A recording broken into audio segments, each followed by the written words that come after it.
Coronation in 925, the rise of a king and the making of England. The coronation of Æthelstan in 925 as King of Wessex marked a significant turning point in the history of England. Æthelstan, often celebrated as the first king of all England, was a pivotal figure whose reign was characterized by both consolidation of power and expansion of territory. His crowning was not merely a moment of personal ascension, but a foundational event in the formation of a unified English kingdom. Let's explore the context of Æthelstan's coronation, his political strategies, and his impact on the future of England. The historical context of Æthelstan's coronation. To understand the significance of Æthelstan's coronation, it is crucial to examine the political landscape of early 10th century England. Æthelstan was the grandson of Alfred the Great, the King of Wessex, who had resisted the Viking invasions and laid the groundwork for a more unified England. After Alfred's death, his son Edward the Elder continued to consolidate control over the southern English kingdoms, gradually extending Wessex's influence over Mercia and East Anglia. When Edward the Elder died in 924, the kingdom was at a crossroads. His death left a fragmented political landscape, with various Anglo-Saxon kingdoms and Norse-ruled territories vying for power. Æthelstan, Edward's son, was initially recognized as King of Mercia, while his half-brother Aelfweard was declared King of Wessex. However, Aelfweard's sudden death shortly afterward removed a major obstacle, and by September 925, Æthelstan was crowned King of Wessex at Kingston upon Thames, a significant site for Anglo-Saxon royal coronations. The significance of Æthelstan's coronation. Æthelstan's coronation was significant for several reasons. Firstly, it marked the beginning of his efforts to unite the disparate Anglo-Saxon kingdoms under a single rule. Unlike his predecessors, who had primarily focused on consolidating power within their own territories, Æthelstan had a broader vision for a unified England.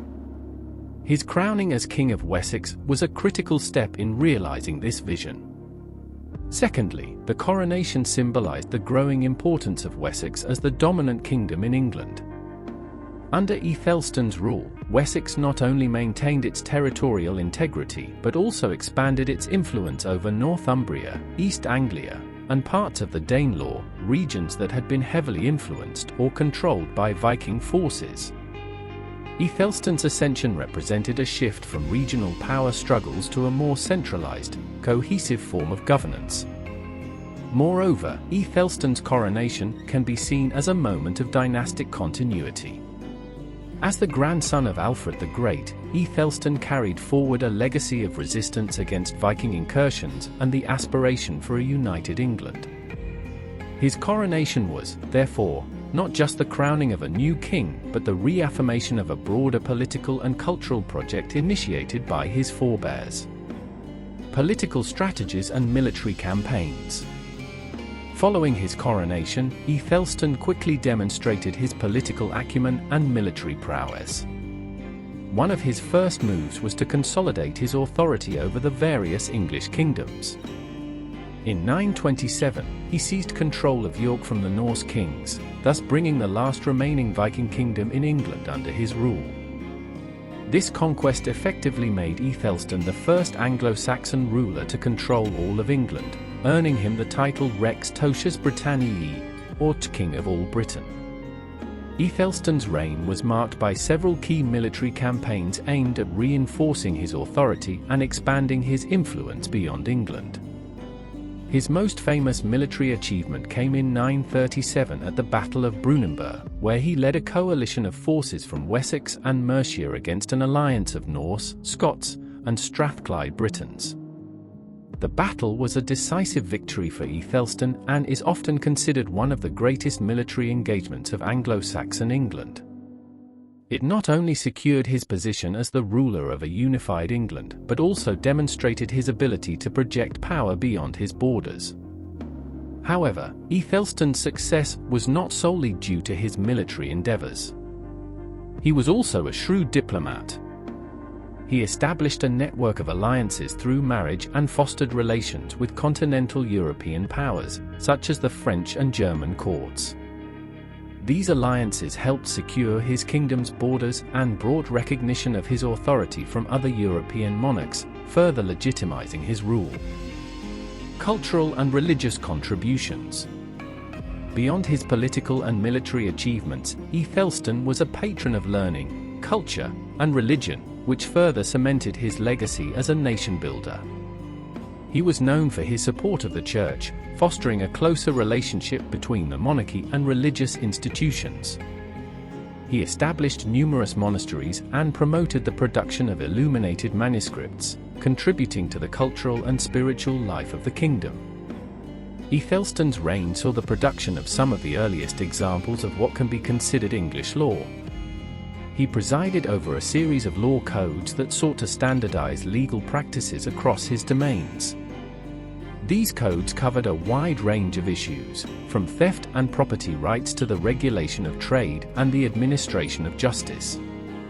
They represent some of the earliest efforts to create a common legal framework in England, reinforcing his authority and uniting the kingdom under a common set of rules. Furthermore, Æthelstan cultivated a court that was a center of learning and culture. He invited scholars and clerics from across Europe to his court, creating a vibrant intellectual environment. This cultural exchange helped to promote a sense of shared identity and purpose among the Anglo-Saxons, furthering the unification of England. The legacy of Æthelstan's reign. Æthelstan's reign had a profound and lasting impact on the development of England as a unified kingdom. His efforts to consolidate power, standardize laws, and foster a sense of national identity laid the groundwork for future English kings. By the time of his death in 939, Æthelstan had not only secured his kingdom's borders but also established a model of kingship that would influence his successors. His legacy is evident in the historical narrative of England as a single entity. Later medieval chroniclers, such as William of Malmesbury, hailed Æthelstan as the first true king of all England, and his reign became a model of what a unified English monarchy could achieve. The legal, administrative, and cultural foundations he laid continued to shape the country long after his death. Conclusion.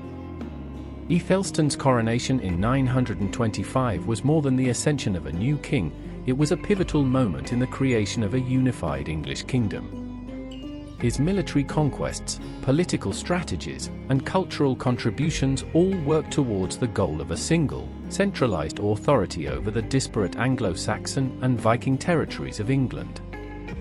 Through his reign, Æthelstan not only expanded his own power but also laid the foundations for the future of England as a unified, cohesive nation-state.